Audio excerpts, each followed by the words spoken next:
ആശ്വാസം നേടാം. ഹൃത്തിനുള്ളിൽ ജീവൻ നൽകും വചനം, തിരുവചനം. ദൈവപിതാവിൻ്റെ സ്നേഹവാത്സല്യവും ക്രിസ്തുവിൻ്റെ കൃപാകടാക്ഷവും പരിശുദ്ധാത്മാവിൻ്റെ നിറവും നിങ്ങളിൽ സമൃദ്ധമായി ഉണ്ടാകട്ടെ. ആത്മീയ ജീവിതത്തിൽ പല വിഘ്നങ്ങളും ഉണ്ടാകും. പ്രലോഭനങ്ങളായി ചിലപ്പോൾ അഹങ്കാരമാകാം, നമ്മൾ എന്തൊക്കെയോണ് എന്ന ഭാവം. അതല്ലെങ്കിൽ അസൂയയാകാം, അവരും നമ്മളെക്കാൾ ശ്രേഷ്ഠനാണെന്ന തിരിച്ചറിവ്. വെറുപ്പാകാം, ആന്തരിക മുറിവാകാം, ധനമോഹമാകാം, അധികാരഗർവാകാം. പലതും നമ്മുടെ ആത്മീയ ജീവിതത്തെ തകർക്കാൻ കരുത്തുള്ള പ്രലോഭനങ്ങൾ തന്നെയാണ്. എന്നാൽ നമ്മളാരും ഗൗരവത്തിലെടുക്കാത്ത, എന്നാൽ ശക്തമായ മറ്റൊരു പ്രലോഭനമുണ്ട്. ഒറ്റ വാക്കിൽ ഡിസ്കറേജ്മെൻറ്റ്, നിരുത്സാഹപ്പെടുത്തൽ. നാം വളരാൻ ആഗ്രഹിക്കുന്ന നന്മയിൽ ചിലപ്പോൾ നിരുത്സാഹപ്പെടുത്തുന്ന പലതും സംഭവിച്ചേക്കാം. ആ പ്രലോഭനത്തെ ഗൗരവത്തിലെടുക്കണം. ഓർക്കുക, യേശുനാഥൻ ജോർദാൻ നദിയിൽ സ്നാനപ്പെട്ട ദൈവത്തിൻ്റെ പുത്രനാണെന്ന തിരിച്ചറിവിൻ്റെ വെട്ടത്തിൽ മരുഭൂമിയിലേക്കാണ് പോകുന്നത്. അവിടെ അവന് 3 പ്രലോഭനങ്ങൾ ഉണ്ടാകുന്നുണ്ട്. ആ 3 പ്രലോഭനവും അവനെ നിരുത്സാഹപ്പെടുത്തുന്ന പ്രലോഭനങ്ങളായിരുന്നു. എന്തിനാണ് യേശു ഈ ഭൂമിയിൽ അവതരിച്ചത്? മാനവരാശിയുടെ പാപപ്രതിക്ക് വേണ്ടി കാൽവരിയിൽ കുരിശ് മരിക്കാൻ വേണ്ടിയാണ്.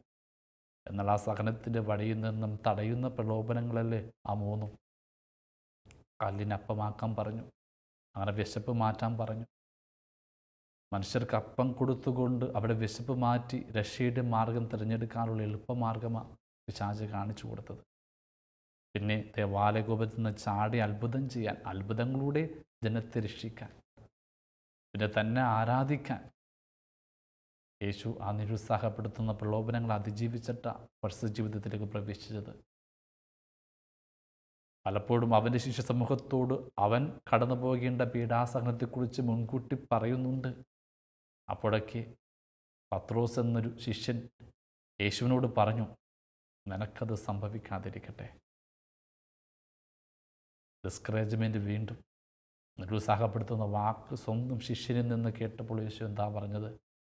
സാത്താനെ ദൂരെ പോ, നിന്റെ ചിന്ത ദൈവികമല്ല, മാനുഷികമാണ്.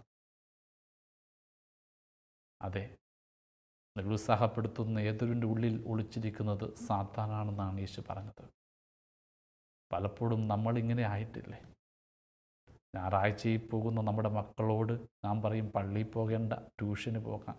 അതൊരു നിരുത്സാഹമല്ലേ? കുടുംബ പ്രാർത്ഥന ആരംഭിക്കുമ്പോൾ TV തുറന്നു വെക്കുന്ന ഗൃഹനാഥൻ നിരുത്സാഹപ്പെടുത്തുകയല്ലേ? ഉപവസിച്ച് തുടങ്ങുമ്പോൾ നിൻ്റെ സൗന്ദര്യം പോകും, ഉപവസിക്കേണ്ടെന്ന് പറയുന്നതൊരു നിരുത്സാഹമല്ലേ? സെമിനാറിൽ മകന് പോകണമെന്ന് ആഗ്രഹം വരുമ്പോൾ പോകേണ്ട, മോനൊരു ഡോക്ടറായാൽ മതി, വീട്ടിൽ നന്നായിട്ട് നോക്കേണ്ടതെന്ന് പറയുന്ന അമ്മ ആ മകൻ്റെ നന്മയെ നിരുത്സാഹപ്പെടുത്തുകയല്ലേ? അതെ, അനുദിനം നാം ആവർത്തിച്ചു കൊണ്ടിരിക്കുന്ന ഗൗരവമുള്ള ഒരു തെറ്റാണ് ഡിസ്കറേജ്മെൻറ്റ്, നിരുത്സാഹപ്പെടുത്തൽ. ഓർക്കുക, യേശുനാഥൻ ഒരു യഹൂദൻ്റെ ഭവനത്തിൽ വിരുന്നിരുന്നപ്പോൾ ഒരു പാപിനിയായ സ്ത്രീ, അവൾ അതുവരെയും അധ്വാനിച്ച് സുഗന്ധ തൈലവുമായിട്ട് വന്നിട്ട് അവൻ്റെ പാതാന്തകത്തിൽ അത് ഒഴുക്കിക്കളയുന്നത് കണ്ടിട്ട് യൂദാസ് പറഞ്ഞു, എന്തിനത് പാഴാക്കുന്നു, ദരിദ്രർക്ക് കൊടുത്തുകൂടെയെന്ന്. അവളുടെ നന്മയെ നിരുത്സാഹപ്പെടുത്തി യൂദാസ്. യേശു ആകട്ടെ അവിടെ നന്മയെ പ്രോത്സാഹിപ്പിച്ചുകൊണ്ട് പറഞ്ഞു, ദരിദ്രരെപ്പോഴും നിങ്ങളുടെ കൂടെയുണ്ട്, എന്ന് ഞാനെപ്പോഴും ഉണ്ടാകില്ല. ഒരു നന്മയും നമുക്ക് എടുത്താൻ പാടില്ല. കെടുത്തിയ യൂദാസ് എന്ത് ചെയ്തു? ആ പണത്തിൻ്റെ പേരിൽ തന്നെ, വെള്ളി നാണയത്തിൻ്റെ പേരിൽ തന്നെ യേശുവിനെ ഒറ്റിക്കൊടുത്തു. ഒടുവിൽ ഏറ്റവും മോശപ്പെട്ട മരണത്തിലേക്ക് കടന്നുപോയി. യേശു ഒരിക്കലും നിരുത്സാഹപ്പെടുത്തിയില്ല ആരെയും. ഒരിക്കൽ ശിഷ്യന്മാർ കടന്നു വന്നിട്ട് പറഞ്ഞു, ഒരു യുവാവ് നിൻ്റെ നാമത്തിൽ അത്ഭുതം പ്രവർത്തിക്കുന്നു, ഞങ്ങൾ അവനെ തടഞ്ഞുവെന്ന്. അപ്പോൾ യേശു എന്താ പറഞ്ഞത്? തടയണ്ട, എൻ്റെ നാമത്തിൽ അത്ഭുതം പ്രവർത്തിക്കുവാനും എനിക്കെതിരാകാനും അവനാകില്ല എന്ന്. മറ്റൊരു സമയത്ത് ശിശുക്കൾ അവൻ്റെ ആശീർവാദം സ്വീകരിക്കുവാനായിട്ട് അടുത്ത് വന്നപ്പോൾ ശിഷ്യന്മാർ തടഞ്ഞപ്പോൾ പറഞ്ഞു, ശിശുക്കളെ പോലെ ആകാൻ കഴിയുന്നവരാ സ്വർഗത്തിൽ പ്രവേശിക്കുക എന്ന്, അവരെ തടയണ്ട എന്ന്. പലപ്പോഴും നമ്മൾ യേശുവിനെ പോലെയല്ല, ശിഷ്യന്മാരെ പോലെയാണ്. നന്മകളെ തടയുന്നു, നിർമ്മലതയെ തടയുന്നു, നിരുത്സാഹപ്പെടുത്തുന്നു. ഓർക്കുകയാണ്, ഒരു പ്രേക്ഷിതൻ വല്ലാത്ത ആത്മസൗഹൃദമുണ്ട്. പലപ്പോഴും ഫോണിൽ വിളിക്കും, പ്രാർത്ഥന സഹായം ചോദിക്കും. അദ്ദേഹം പറഞ്ഞതുകൊണ്ട് തന്നെ പല കുടുംബങ്ങളിലും പ്രാർത്ഥിക്കുവാനും വെഞ്ചരിക്കാനൊക്കെ പോയിട്ടുണ്ട്. ഒരിക്കൽ വേദനയോടെ അദ്ദേഹം പങ്കുവെച്ചൊരനുഭവം മനസ്സിലുണ്ട്. ഒരിടവകയിൽ, ഒരു കുരിശുപള്ളിയിൽ ഒരുപാട് ആത്മീയ സേവനം ചെയ്യുന്ന പ്രേക്ഷിതനാണ് അദ്ദേഹം. പ്രത്യേകിച്ച് ഇവിടെ കുർബാനയുണ്ടാകും, നൊവേനും ആരാധനയൊക്കെ ഉണ്ടാകും. വികാരി അച്ഛനോട് പറയും ഭരണ കുർബാനയ്ക്കെന്ന്. പല കാരണങ്ങൾ കൊണ്ട് അച്ഛൻ ഒഴിവാകും. ഏതെങ്കിലും ഒരു അച്ഛനെയൊക്കെ സഹായിക്കാൻ വിളിക്കണമെന്ന് പറയുമ്പോഴും എന്തൊക്കെയോ കാരണം പറഞ്ഞ് മാറിപ്പോകുന്നു. അദ്ദേഹത്തിന് എന്തെന്നില്ലാത്തൊരു വേദന. ഞാൻ ചെയ്യുന്നത് ഒരു നന്മയാണ്, അനേക വിശ്വാസത്തെ നയിക്കുവാൻ വേണ്ടി എൻ്റെ കുടുംബത്തെ പോലും മറന്ന് ഞാൻ ചെയ്യുക. പക്ഷേ പ്രോത്സാഹിപ്പിക്കാൻ ആരുമില്ല. അച്ഛൻ വരണം കുർബാന ചെല്ലാൻ എന്നോട് പറയുമ്പോൾ എനിക്ക് പോകാതിരിക്കാൻ പറ്റുന്നില്ല. നോക്കുക, നന്മ ചെയ്യുന്ന ഒരാൾ, സ്വന്തം സ്വാർത്ഥത മറന്ന് സുവിശേഷ വേദിയിലേക്ക് കടന്നു വന്ന ഒരാൾ, വാക്കുകൊണ്ടെങ്കിലും പ്രവൃത്തി കൊണ്ടെങ്കിലും നമ്മൾ അതിനൊന്ന് പരിപോഷിപ്പിക്കണ്ടേ? ദൈവരാജ്യത്തിന് വേണ്ടിയല്ലേ അവർ ചെയ്യുന്നത്? നിരുത്സാഹത്തെ അതിജീവിക്കാനായിട്ടുള്ള ആത്മീയത നമ്മൾ സ്വയം സ്വന്തമാക്കുകയും വേണം. ഓർക്കുന്നത് താരം സമീൻ പർ എന്ന ആ ഹിന്ദി സിനിമയാണ്. ഇഷാൻ എന്നൊരു 8 വയസ്സുകാരൻ കൊച്ച്, അവന് ലേണിൻ ഡിസ്ലെക്സിയ എന്നൊരു രോഗമുണ്ട്. മാതാപിതാക്കൾക്ക് അത് അറിഞ്ഞുകൂടാ. അവർ വിചാരിക്കുന്നവൻ കുസൃതിയാണ്, പറയുന്നത് കേൾക്കുന്നുള്ള, പഠിക്കാനായിട്ട് ഓർമ്മശക്തി ഇല്ല എന്നൊക്കെ മാത്രം പരിഹസിക്കുന്നു, നിന്ദിക്കുന്നു. സ്വന്തം അനുജനെ കമ്പയർ ചെയ്തുകൊണ്ട് അവനെ അവഹേളിക്കുന്നു. ഒടുവിൽ അവനോട് ബോർഡിങ്ങിൽ പോയി പഠിക്കാൻ പറയുന്നു. എല്ലാവരും അവനെ ഡിസ്കറേജ് ചെയ്യുക, നിന്ദിക്കുക. ഒരുപാട് വേദനയിലൂടെ കടന്നു പോകുന്ന ആ കുട്ടിയുടെ അടുത്തേക്ക് നായകനായ അമീർ ഖാൻ കടന്നു വരിക ടീച്ചറായിട്ട്. അവൻ്റെ കുഴപ്പം അവൻ്റെ ലേണിംഗ് ഡിസബിലിറ്റി ആണെന്ന് തിരിച്ചറിഞ്ഞപ്പോൾ പ്രത്യേക പ്രോത്സാഹനം കൊടുക്കുന്നു. അവനെ എന്തെന്നില്ലാതെ വളർത്തിയെടുക്കാനായിട്ട് ഇദ്ദേഹം പ്രത്യേകം ശ്രദ്ധിക്കുന്നുണ്ട്. ക്ലാസ് മുറിയിൽ വെച്ച് ഇയാൾ പറയുന്നൊരു കഥയാണ് എന്നെ സ്പർശിച്ചത്. അതെങ്ങനെയാണ്? സോളമൻ ദ്വീപ്, അതിലെ ജനങ്ങൾ വിശ്വസിച്ചിരുന്ന ഒരു കാര്യമുണ്ട്, മരം വെട്ടുന്നത് പാപമാണ്. എങ്കിലും മനുഷ്യൻ്റെ ജീവിതത്തിൽ മരം വേണം. അപ്പോൾ അവർ എന്ത് ചെയ്യും? അവർ വെട്ടാൻ ആഗ്രഹിക്കുന്ന മരത്തിൻ്റെ മുമ്പിലേക്ക് വന്നിട്ട് അനുദിനം അതിനെ ശപിക്കും. അതിൻ്റെ കുഴപ്പങ്ങളും ദോഷങ്ങളും പറഞ്ഞുകൊണ്ടേയിരിക്കും. എല്ലാ ദിവസവും ഇത് കേൾക്കുമ്പോൾ മരത്തിന് ജീവിക്കാനുള്ള പ്രതീക്ഷ അവസാനിക്കും. അത് പിന്നെ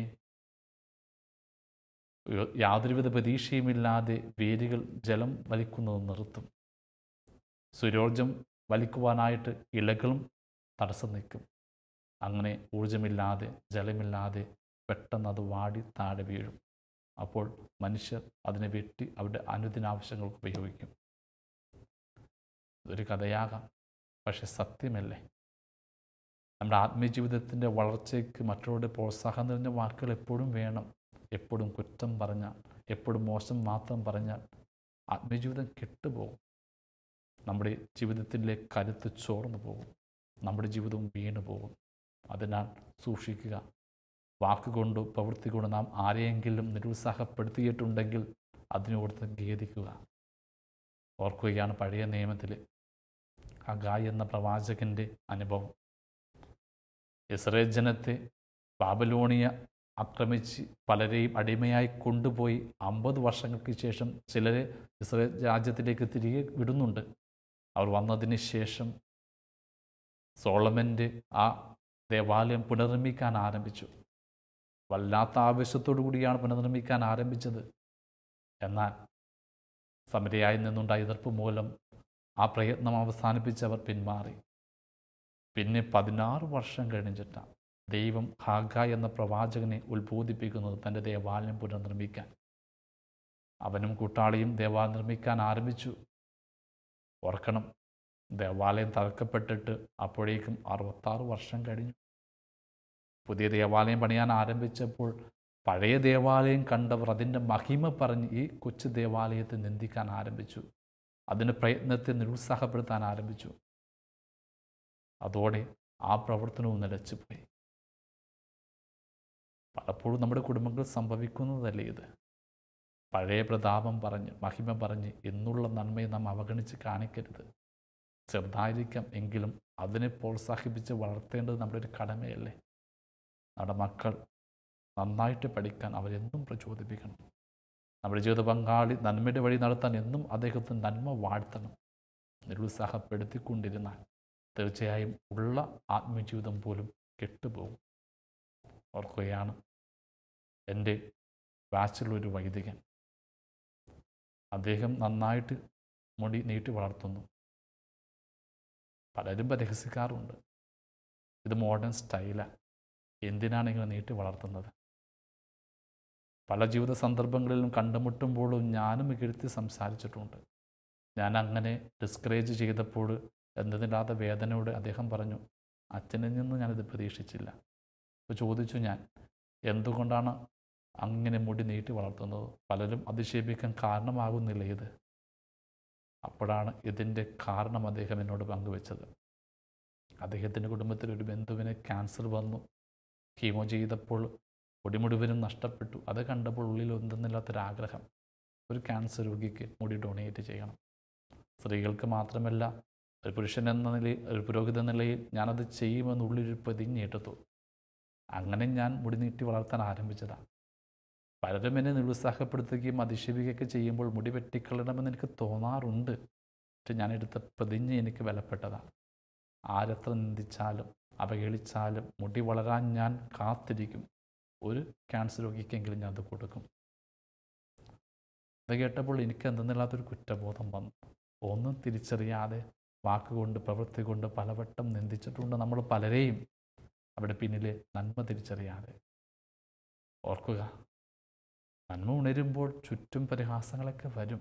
അത് തിരിച്ചറിഞ്ഞ് അതിനപ്പുറം വളരാൻ നമുക്ക് കഴിയണം. ആ ജെറുസലേം ദേവാലയം പുനർനിർമ്മിക്കാൻ മറ്റൊരാൾ വരുന്നുണ്ട്. പേർഷ്യൻ അടിമത്തത്തിൽ നിന്നും വന്ന നെഹെമ്യാ എന്നൊരു മനുഷ്യൻ. അദ്ദേഹം ആ അതിർത്തി ഭിത്തികളൊക്കെ പുനർനിർമ്മിക്കാൻ ആരംഭിച്ചപ്പോഴും വചനം പറയുന്നത് അത് തകർക്കുവാൻ വേണ്ടി ശത്രുക്കൾ ഉപജാപം ആരംഭിച്ചെന്ന. സൻബലാത്തും തോബ എന്ന ദാസന്മാർ അതിനെതിരെ യുദ്ധത്തിന് പുറപ്പെട്ടത്. അപ്പോൾ നെഹെമ്യാ എന്താണ് ചെയ്തത്? അവൻ പണിക്കാരോട് പറഞ്ഞു, ആയുധമെടുക്കുക, ഒരു വശത്ത് നമുക്ക് പോരാടാം, മറ്റൊരു വശത്ത് നമുക്ക് നിർമ്മിക്കാം. സത്യം, നമ്മൾ നന്മയിൽ വളരുമ്പോൾ, ആത്മീയമായിട്ട് കരുത്തുള്ളവരാകുമ്പോൾ ഇതിനെ തകർക്കുവാൻ നിരുത്സാഹജനകമായി ഒരുപാട് സംഭവങ്ങൾ ചുറ്റുമുണ്ടാകും. അതിനെതിരെ കരുത്തോടെ മുന്നോട്ട് പോകാൻ നമുക്ക് വേണ്ടത് പ്രാർത്ഥനയാണ്. നോക്കുക, ഏലി പ്രവാചകൻ, അവൻ കർത്താവിൻ്റെ മലയിലേക്ക് യാത്ര ചെയ്യുന്നത് മരുഭൂമിയിലൂടെയാണ്. കുറച്ച് ദൂരം കടന്നു കഴിഞ്ഞപ്പോൾ അവൻ തളർന്നു പോയി. ഒരു വാടാമുൾച്ചെടിയുടെ ചുവട്ടിലിരുന്നു കൊണ്ട് അവൻ്റെ സങ്കടം മുഴുവനും പറയുന്നുണ്ട്, എൻ്റെ പൂർവ്വപിതാക്കന്മാരേക്കാൾ ശക്തനൊന്നുമില്ല, ദൈവം എൻ്റെ ജീവൻ എടുക്കുക. നിരുത്സാഹപ്പെട്ട ഒരു പ്രവാചകൻ. ദൈവദൂതൻ അവൻ്റെ തളർച്ച കണ്ടിട്ട് അവന് വെള്ളവും അപ്പവും കൊടുത്ത് അവന് ആത്മീയ ഊർജം കൊടുത്തു. പിന്നെ ആവേശത്തോടെ അവൻ യാത്ര ചെയ്തു. 40 ദിവസങ്ങൾക്ക് ശേഷം കർത്താവിൻ്റെ മലയിലെത്തി. അനുദിന ജീവിതത്തിൽ പലപ്പോഴും നമ്മളും തളർന്നു പോകാം. നിരുത്സാഹജനമായ പല ഇടപെടലുകൾ മൂലം നമ്മുടെ ജീവിതത്തിൻ്റെ പ്രതീക്ഷകൾ അവസാനിക്കുമ്പോൾ ദൈവത്തിൽ ആശ്രയിക്കാൻ നമുക്ക് കഴിയണം. ദൈവം വന്നാൽ എല്ലാം വീണ്ടെടുക്കപ്പെടും. ഓർക്കുക, ആ ബെത്സയിദ കുളക്കരയിൽ കിടന്ന തളർവാദ രോഗി, വചനം പറയുന്നത് 38 വർഷം അവൻ തളർന്നു കിടന്നെന്ന. പലരും വന്ന് കുളത്തിൽ സ്നാനം സ്വീകരിച്ച് സൗഖ്യപ്പെട്ട് കടന്നു പോകുമ്പോൾ തീർച്ചയായിട്ടും അവന് നിരാശ ഉണ്ടായിരിക്കാം. ഒടുവിൽ അവൻ്റെ സങ്കടങ്ങളിലേക്ക് കടന്നു വന്ന് ക്രിസ്തു അവനെ സൗഖ്യപ്പെടുത്തി. അവനോട് ആദ്യം ചോദിച്ച് നിനക്ക് സുഖപ്പെടാൻ ആഗ്രഹമുണ്ടോ എന്ന. നിരാശയെ കടന്നവന് കിട്ടിയ ആദ്യത്തെ പ്രതീക്ഷയാണ്. യേശു അവനെ സൗഖ്യപ്പെടുത്തി. അതിനപ്പുറം മുന്നോട്ട് പോകുവാൻ കരുത്തവന് കൊടുത്തു. ഓർത്തു നോക്കുക, രക്തസ്രാവക്കാരി സ്ത്രീ 12 വർഷമാണ് ആ രോഗം മാറാൻ പല വൈദ്യന്മാരുടെ പിന്നാലെ പോയത്. സമ്പത്ത് മുഴുവനും തീർന്നു. ഒരുപാട് നിരുത്സാഹപരമായ ജീവിതാനുഭവങ്ങളിൽ കടന്നുപോയൊരു സ്ത്രീയാണ്. പ്രതീക്ഷകളൊക്കെ അവസാനിച്ച് ഒടുവിലാണ് യേശുവിൻ്റെ വസ്ത്രം വിടുമ്പോൾ അവളൊന്ന് തൊട്ടത്, സൗഖ്യം കിട്ടിയത്. നിരാശപ്പെടുന്നവരെ, ക്രിസ്തുവിലേക്കൊന്ന് കടന്നു വരിക, അവൻ്റെ ജീവിതത്തെ ഒന്ന് തൊടുക, ആവേശത്തോടെ അവൻ്റെ അനുഗ്രഹങ്ങൾ സ്വീകരിച്ച് മുന്നോട്ട് പോവുക. നോഹയൊന്ന് ഓർക്കുക. ദൈവം അവനോട് പെട്ടകം പണിയാൻ പറഞ്ഞപ്പോൾ അവനത് ആരംഭിച്ചു. വർഷങ്ങളെടുത്തു, 120 വർഷത്തോളം. തീർച്ചയായിട്ടും ലോകം മുഴുവൻ അവൻ അധിക്ഷേപിച്ചിരിക്കാം. ലോകത്തിൻ്റെ സുഖങ്ങളിൽ സ്വയം മയങ്ങി ജീവിക്കുക, എന്തിനാണ് ആയുസ് പാഴാക്കുന്നതെന്ന് സ്വന്തം കുടുംബത്തിൽപ്പെട്ടവർ പോലും അവനെ നിരുത്സാഹപ്പെടുത്തിയിരിക്കാം. എന്നാൽ അതിലവൻ വീണില്ല. ദൈവത്തിൻ്റെ കൽപ്പനയിൽ ആവശ്യത്തോടെ പെട്ടകം പണിത് അതുകൊണ്ട് മാത്രമാണ് അവനും അവൻ്റെ കുടുംബവും പ്രിയപ്പെട്ടവരുമൊക്കെ രക്ഷിക്കപ്പെട്ടത്. ആത്മജീവിതത്തിൽ പലരും തകർക്കപ്പെടുവാൻ തക്ക വിധത്തിന് ഉത്സാഹപ്പെടുത്തുമ്പോൾ ഓർക്കുക, ദൈവത്തിൻ്റെ കരുത്തിലാണ് മുന്നോട്ട് പോകുന്നതെന്ന്. ആർക്കും കുറ്റപ്പെടുത്താനാകും, എന്നാർക്ക് തിരുത്താനാകും. ഓർക്കുകയാണ്, ഒരു യുവചിത്രകാരൻ മനോഹരമൊരു ചിത്രം വരച്ചു. എന്നിട്ട് അത് പരിപൂർണമാണെന്ന് വിശ്വസിച്ചുകൊണ്ട് ഒരു നാൽക്കവലി പ്രതീക്ഷിച്ചിട്ട് താഴെ ഒരു കുറിപ്പ് എഴുതി, ഇതിലെന്തെങ്കിലും കുറവുണ്ടെങ്കിൽ അത് കാണിച്ചു തരിക. എന്നിട്ടൊരു പെൻസിൽ വെച്ചു. സന്ധ്യയായപ്പോൾ നാൽക്കവലയിൽ അയാൾ തിരിച്ചെത്തിയപ്പോൾ കാണുക തൻ്റെ മനോഹരമായ ചിത്രത്തിന് മുഴുവനും പെൻസിൽ കൊണ്ടുള്ള രേഖകളാണ്. കുറവുകൾ ചൂണ്ടിക്കാണിച്ചുള്ള രേഖകൾ. അലങ്കോലപ്പെട്ട ചിത്രം. വല്ലാത്ത വേദനയോടെ ആ ചിത്രവും അയാൾ വീട്ടിലേക്ക് മടങ്ങി വന്നു. തൻ്റെ ചിത്രത്തിൽ മാത്രം കുറവുകളൊന്ന് ഓർത്ത് അയാൾ എന്തെന്നില്ലാതെ വേദനിച്ചിരുന്നപ്പോൾ ഗുരു ചോദിച്ചു, എന്തിനാണ് വിഷമിച്ചിരിക്കുന്നത്? ആൾ സത്യം പറഞ്ഞു, എൻ്റെ ഈ ചിത്രത്തിൽ ഒരുപാട് കുറവുകൾ ജനങ്ങൾ ചൂണ്ടിക്കാണിച്ചു, മൊത്തം അലങ്കോലപ്പെട്ടിരിക്കുക. ഇനി ഞാനെന്ത് ചെയ്യാനാണ്? എനിക്കൊരു കഴിവില്ല. അപ്പോൾ ഗുരു പറഞ്ഞു, നീ മറ്റൊരു ചിത്രം വരയ്ക്ക, എന്നിട്ട് ഞാൻ പറയാം. ആൾ മനോഹരമായി മറ്റൊരു ചിത്രം വരച്ചു. എന്നിട്ട് പറഞ്ഞു, താഴെ എഴുത്, ഇതിലെന്തെങ്കിലും കുറവുണ്ടെങ്കിൽ തിരുത്തുക എന്ന്. അങ്ങനെ എഴുതി നാൽക്കവലയിൽ വെച്ചു. അന്ന് വൈകിട്ട് വന്നപ്പോൾ ആരും ഒന്നും ചെയ്തിട്ടില്ല. കാരണം തിരുത്താനായിട്ടൊരു കഴിവ് ആർക്കുമില്ല. അതെ, കുറ്റങ്ങൾ വിരൽ ചൂണ്ടാൻ, നിരുത്സാഹപ്പെടുത്താൻ ആർക്കും പറ്റും. എന്നാൽ നവീകരിക്കാൻ, പ്രോത്സാഹിപ്പിക്കാൻ ആർക്കാണ് കഴിയുക? ദൈവത്തിന് മാത്രം. പ്രിയമുള്ളവരെ, നമ്മുടെ ആത്മീയ ജീവിതത്തിൽ ഒരുപാട് നിരുത്സാഹഭജനമായ കാര്യങ്ങൾ ഉണ്ടാകുമ്പോൾ വീണു പോകരുത്. ദൈവത്തിൻ്റെ കരുത്ത് മുന്നോട്ട് പോകാനാകണം. ഓർക്കുക, ജെറമിയ പ്രവാചകനോട് ദൈവം പറഞ്ഞു, ജനത്തോട് നീ വചനം പ്രഘോഷിക്കാൻ അവിടെ മാനസാന്തരത്തിന് വേണ്ടി കഠിനമായ ഭാഷയിൽ അവൻ ചെന്നു. ഇസ്രായേൽ ജനത്തോട് വചനം പ്രഘോഷിക്കാൻ ആരംഭിച്ചു. എന്നാൽ അവൻ്റെ കഠിനമായ വചനം കേട്ട് പാഷുർ എന്ന പുരോഹിതൻ അവൻ അടിച്ചു വീഴ്ത്തുന്നു. പിന്നെ ബെഞ്ചമിൻ കവാടത്തിൽ അവനെ ദിവസം മുഴുവൻ തൂക്കിയിടുകയാണ്. എല്ലാവരുടെ മുമ്പിൽ അവൻ നിന്ദാപാത്രമായിട്ട് മാറി. ആ ദിവസത്തിന് ശേഷം അവൻ എന്തെന്നില്ലാതെ നിരുത്സാഹപ്പെട്ട് ദൈവത്തോട് കുറ്റപ്പെടുത്തുന്നുണ്ട്. അവൻ പറഞ്ഞു, നിൻ്റെ വചനത്തെ പ്രതി ദിവസം മുഴുവൻ ഞാൻ നിന്ദാപാത്രമായി. ഇനി നിൻ്റെ വചനം ഞാൻ സംസാരിക്കില്ല, നിൻ്റെ വാക്ക് ഞാൻ ശ്രവിക്കില്ല. തളർന്നു പോയി ജെറമിയ പ്രവാചകൻ. മനസ്സ് തുറന്ന് ദൈവത്തോട് പങ്കുവെച്ചതുകൊണ്ട് ദൈവം അവനെ കരുത്തുള്ളവനാക്കി മാറ്റി. വീണ്ടും പൂർവാധികം ശക്തിയോടെ അവൻ വചനം പ്രഘോഷിക്കാൻ പോകുന്നുണ്ട്. ഇതുപോലെ തന്നെയാണ് മോശയുടെ ജീവിതത്തിൽ സംഭവിക്കുന്നത്. ദൈവം അവനെ ഇസ്രായേൽ ജനത്തിൻ്റെ നേതാവാക്കി വാഗ്ദത്ത ഭൂമിയിലേക്ക് നയിച്ചുകൊണ്ടിരിക്കുകയാണ്. കർത്താവിൻ്റെ കൽപ്പന വാങ്ങാൻ മലയിലേക്ക് കയറിപ്പോയ ആ സമയം നോക്കി ഇസ്രായേൽ ജനം ദൈവത്തെ മറന്ന് സ്വർണ്ണക്കാളക്കുട്ടി ആരാധിക്കാൻ ആരംഭിച്ചു. താഴേക്ക് കടന്നു വന്നപ്പോൾ അവൻ കണ്ടത് ദൈവത്തിൻ്റെ ജനം ദൈവത്തെ മറന്നിരിക്കുന്നു, തളർന്നുപോയി. എന്നാൽ തളർന്നുപോയ മോശ പിന്നെ എന്താണ് ചെയ്തത്? കർത്താവിൻ്റെ മലയിലേക്ക് തിരികെ കയറിയിട്ട് കർത്താവിൻ്റെ സന്നിധിയിൽ വന്നിട്ട് പറഞ്ഞു, ദൈവമേ, ഞാൻ തളർന്നിരിക്കുന്നു, നിൻ്റെ തേജസ് വെളിപ്പെടുത്തി എന്നെ ശക്തനാക്കണമേ. നിരുത്സാഹപ്പെട്ട നിമിഷം ദൈവത്തിൻ്റെ കരുത്തിന് വേണ്ടി അവൻ യാചിച്ചപ്പോൾ ദൈവം പ്രത്യക്ഷനായി കരുത്ത് കൊടുത്തു. അവൻ്റെ മുഖം സൂര്യൻ്റെ തേജസ് പോലെ ജ്വലിച്ചു. ആവേശത്തോടെ അവൻ കടന്നു വന്നു. അവൻ്റെ മുഖം കണ്ടിട്ട് ജനങ്ങൾക്കും നവീകരണം ഉണ്ടായി.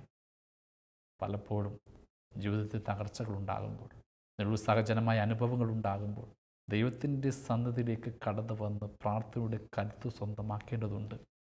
യെരമ്യായെപ്പോലെ, മോശയെപ്പോലെ ജീവിതത്തിൽ ഒരുപാട് പ്രതിസന്ധി ഘട്ടങ്ങളുണ്ടാകും. വീണു പോകരുത്. ഓർക്കുകയാണ്, ഇസ്രായേൽ ജനം 40 വർഷം കഴിഞ്ഞാണ് വാഗ്ദത്ത ഭൂമിയിൽ എത്തിയതെന്ന് ഓർക്കണം. അതിനു മുമ്പ് വെറും 2 വർഷത്തെ യാത്രയ്ക്ക് ശേഷം ജോർദാൻ്റെ തീരത്തെത്തിയവരാണ് ഇസ്രായേൽ ജനം. ജോർദാൻ്റെ നദി കടന്ന് വാഗ്ദത്ത ഭൂമിയിൽ പ്രവേശിച്ചാൽ മാത്രം മതി എന്നാൽ അവരെന്താണ് ചെയ്തത്? വചനം പറയുന്നത് 12 ചാരന്മാരെ വാഗ്ദത്ത ഭൂമിയിലേക്ക് അയച്ചുവെന്നാണ്. അവിടേക്ക് അവർ ചെന്നു. അതിലെ വിഭവസമൃദ്ധമായ ജീവിത ചുറ്റുപാടുകളൊക്കെ അവർ കണ്ടു. എന്നാൽ മല്ലന്മാരായ യോദ്ധാക്കളെ കണ്ടിട്ട് തിരികെ വന്ന ആ ചാരന്മാർ 10 പേർ പറഞ്ഞു, നിശ്ചയമായും നമ്മൾ അവരോട് യുദ്ധം ചെയ്ത് നമ്മൾ തോൽക്കും. ആ ചാരന്മാരുടെ നിരുത്സാഹജനകമായ വാക്ക് കേട്ടിട്ട ഇസ്രായേൽ ജനതയുടെ ആത്മവീര്യം നഷ്ടപ്പെട്ടു പോയത്. അവർ യുദ്ധം ചെയ്യാൻ പോയില്ല. തിരികെ വീണ്ടും മരുഭൂമിയിലേക്ക് യാത്ര ചെയ്തു. വീണ്ടും 38 വർഷം അലഞ്ഞു. അവസാനം 40 വർഷമായപ്പോഴാണ് ഈ ജോർദാന തീരത്തേക്ക് തിരികെ വന്നത്, യുദ്ധം ചെയ്ത് ആ വാഗ്ദത്ത ഭൂമി സ്വന്തമാക്കിയത്. നോക്കുക, 2 വർഷത്തിനുള്ളിൽ വാഗ്ദത്ത ഭൂമി അവർക്ക് സ്വന്തമാക്കാമായിരുന്നു.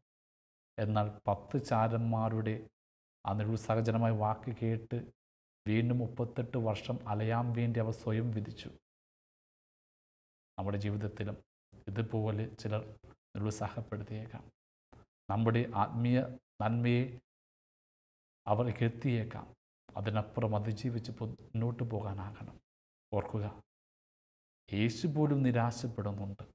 ഗെത്സമനയിൽ താൻ നേരിടേണ്ട സകലത്തെക്കുറിച്ച് ഓർത്ത് ആകുലപ്പെട്ട് രക്തം വീർത്തുകൊണ്ട് ഗെത്സമനയിൽ അവൻ പ്രാർത്ഥിക്കുന്നത്, ഈ കാസ് എടുത്ത് മാറ്റണമേ എന്ന്. എന്നാൽ ദൈവത്തിൻ്റെ ഇഷ്ടം അതല്ലെന്നറിഞ്ഞപ്പോൾ ആവേശത്തോടെ സഹനത്തിൻ്റെ വഴിയിലൂടെ കടന്നു പോകാൻ അവൻ തയ്യാറായി. എന്നാൽ ശിഷ്യരാകട്ടെ ഉറങ്ങിപ്പോയി. അവൻ്റെ സഹനങ്ങൾ കണ്ട് അവർ അവരുടെ പഴയ ജീവിതത്തിലേക്ക് തിരികെ പോയി. ഒരാൾ ഒറ്റിക്കൊടുത്ത് മറ്റൊരാൾ തള്ളിപ്പറഞ്ഞ് ബാക്കിയുള്ളവരൊക്കെ അവനെ തനിച്ചാക്കി പോയി കളഞ്ഞു. യേശു ഡിസ്കറേജ്മെൻറ്റ്, നിരുത്സാഹമെന്ന പ്രലോഭനത്തെ അതിജീവിച്ച് മുന്നോട്ട് പോയപ്പോൾ ബാക്കിയുള്ളവരൊക്കെ വീണുപോയി. നമ്മുടെ ജീവിതത്തിലും ഇതുപോലെ പ്രലോഭനങ്ങളുണ്ടാകും. ഓർക്കുക, പിശാചിൻ്റെ കയ്യിലെ ഏറ്റവും ശക്തമായ ആയുധം തന്നെയാണിത്. ഒരു പൊട്ടക്കഥയാ എങ്കിലും ഈ അവസ്ഥ ഉപയോഗിക്കണമെന്ന് തോന്നുന്നു. അതിങ്ങനെയാണ്, പിശാച് തൻ്റെ പ്രലോഭനങ്ങളുടെ ആയുധങ്ങൾ നിരത്തിവെച്ച ഒരു കട തുടങ്ങി. എല്ലാ ആയുധങ്ങളും വെച്ചിട്ട് അതിൻ്റെ വിലയും എഴുതി വെച്ചിട്ടുണ്ട്. ഒരു സന്ദർശകൻ വന്ന് എല്ലാം പരിശോധിച്ചു. നല്ല നല്ല ആയുധങ്ങൾ, മൂർച്ചയുള്ള ആയുധങ്ങൾ. എന്നാൽ കാണാൻ കൗതുകമില്ലാത്തൊരു ചെറിയ ആയുധത്തിന് വലിയ ഒരു വില. ആകാംക്ഷയോടെ അയാൾ ചോദിച്ചു പിശാചിനോട്, ഇത് കാണാൻ അത്ര മൂർച്ചയില്ലാത്ത ആയുധമാണല്ലോ, എന്തിനാണ് ഇത്ര വില? ചിരിച്ചുകൊണ്ട് പിശാച് പറഞ്ഞു, ഇതിൻ്റെ പേരാ ഡിസ്കറേജ്മെൻറ്റ്, നിരുത്സാഹം. കാഴ്ചയിൽ അത്രയ്ക്ക് പ്രാധാന്യമൊന്നും തോന്നില്ല, പക്ഷേ എൻ്റെ ഏറ്റവും പ്രധാനപ്പെട്ട ആയുധമാണിത്. മറ്റായുധങ്ങൾ ഉപയോഗിക്കപ്പെട്ടാൻ പറ്റാത്ത അവസ്ഥയിൽ ഇതുകൊണ്ട് ഞാൻ ഒരുവൻ്റെ ഉള്ളിലേക്ക് പ്രവേശിക്കും, പെട്ടെന്ന് അവനെ കീഴടക്കും. അതുകൊണ്ട് എനിക്ക് പ്രിയപ്പെട്ട ഈ ആയുധത്തിന് ഏറ്റവും വിലയുണ്ട്. കഥയായിരിക്കാമെങ്കിലും നമ്മുടെ ആത്മജീവിതത്തെ ഹനിക്കാൻ ഏറ്റവും കരുത്തുള്ള പിശാചിൻ്റെ പ്രലോഭനം തന്നെയാണ് നിരുത്സാഹപ്പെടുത്തൽ. നമ്മൾ ആരെയും നിരുത്സാഹപ്പെടുത്താതിരിക്കുക. ആരെങ്കിലും നന്മയിൽ വളരാൻ ആഗ്രഹിക്കുമ്പോൾ പ്രോത്സാഹിപ്പിക്കുക. നിൻ്റെ മകനൊരു വൈദികനാകാൻ ആഗ്രഹിക്കുന്നെങ്കിൽ അവനെ ആ വഴിയിലേക്ക് തുറന്നു വിടുക. നിൻ്റെ ഭർത്താവ് ചാരിറ്റിയ ഭീമമായൊരു സംഖ്യ കൊടുക്കാൻ ആഗ്രഹിക്കുമ്പോൾ പ്രോത്സാഹിപ്പിക്കുക. വാക്കുകൊണ്ടോ പ്രവൃത്തി കൊണ്ടോ എകെടുത്താതിരിക്കുക. ജോബ് സഹിച്ചപ്പോൾ അവൻ്റെ ഭാര്യ പറഞ്ഞതെന്താ? നീയും ദൈവത്തെ ഭയപ്പെട്ട് ജീവിക്കുകയോ ശപിച്ച് മരിക്കാൻ. നിരുത്സാഹജനകമായ വാക്കുകൾ എന്നതിനെ അതിജീവിച്ച് ജോബ് മുന്നോട്ട് പോയി. പ്രിയമുള്ളവരെ, പലരും നമ്മളെ നിരുത്സാഹപ്പെടുത്തുമ്പോൾ ക്രിസ്തുവിലേക്കൊന്ന് നോക്കുക. എല്ലാ പ്രലോഭനത്തെയും അതിജീവിച്ച് മരിച്ചവൻ, അവൻ്റെ ആ വിശ്വാസത്തിൻ്റെ കരുത്ത് നമുക്ക് ആർജിക്കാം. പ്രലോഭനങ്ങളെ നേരിടാം. കുറേ കൂടി ദൈവത്തിൻ്റെ വിശ്വാസത്തിൻ്റെ കരുത്തിൽ അനുദിന ജീവിത സഹനങ്ങളെ നേരിടാൻ ദൈവം നമ്മളെ സഹായിക്കട്ടെ. പിതാവിൻ്റെയും പുത്രൻ്റെയും പരിശുദ്ധാത്മാവിൻ്റെയും നാമത്തിൽ ആമേൻ.